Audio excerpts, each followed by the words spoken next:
Now, New York's #1 news. Channel 7 Eyewitness News. Tragedy in Rockland County. Investigators believe a police sergeant killed his wife and 2 children before shooting himself inside their family home.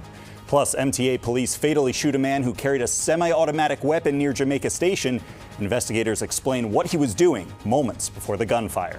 And we're counting down to 2024. Before tomorrow's celebration in Times Square, we take you behind the scenes of the final preparations underway to make sure everything goes off without a hitch. Good evening, I'm Alex Wilcox. We'll have those stories and more in just a moment. We begin this evening with the weather. After some sunshine this morning, the clouds moved in once again. Will they stick around for the start of 2024? Meteorologist Jeff Smith will be here later with the exclusive AccuWeather forecast. Now to a developing tragedy in Rockland County. Investigators believe a police sergeant shot and killed his wife and 2 children before turning the gun on himself. The big question tonight, why? Eyewitness News reporter Anthony Carlo is in New City. Anthony. This quiet cul-de-sac overcome by tragedy. In Queens, MTA police officers shot and killed a man who they say opened fire as they tried to arrest him. The man allegedly groped a woman near Jamaica Station last night. When officers intervened and tried to arrest him, they say he refused to comply with commands. The situation escalated when he reached for a semi-automatic weapon. Here's Eyewitness News reporter Marcus Solis. Amid the cones and the number markers for shell casings, they're laid in plain sight. A submachine gun. Investigators say the suspect fired at police outside of Jamaica Station. Police want help finding 4 thieves who made off with $6,300 worth of merchandise at a cell phone store in the Bronx. The men ran into the store, kicked the door leading to the back counter, and grabbed as much as they could. The store's on East 170th Street in Mount Eden. The robbery occurred about 3 weeks ago. Police want help identifying a man linked to an $8,000 stolen check. This is video of the man depositing the check at ATD Bank ATM.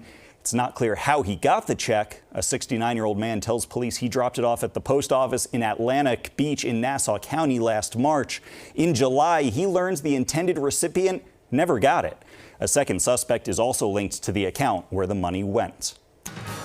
Add whooping cough to the list of respiratory illnesses going around. Suffolk County reports 108 cases. The vast majority of infections are in school children.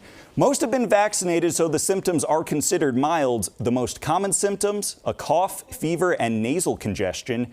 Doctors can treat the illness with antibiotics when there's an early diagnosis.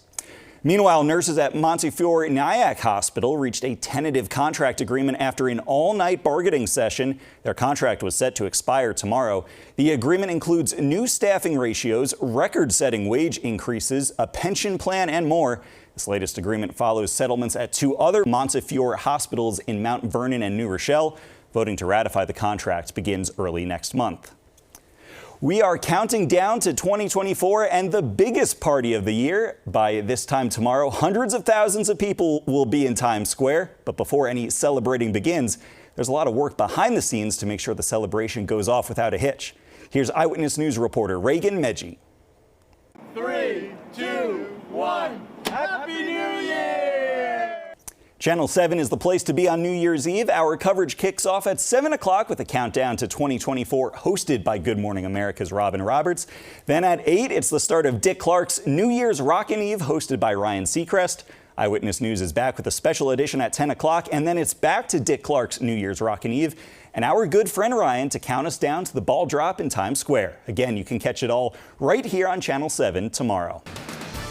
Well, someone may enter the new year a whole lot richer. The Powerball drawing is tonight, and the jackpot now stands at $760 million.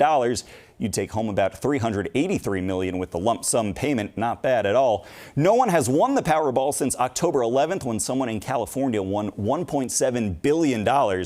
You can watch the drawing wherever you stream ABC 7 NY. Still ahead on Eyewitness News at 6, large waves pummeled communities on California's coastline earlier this week, and the danger not over yet.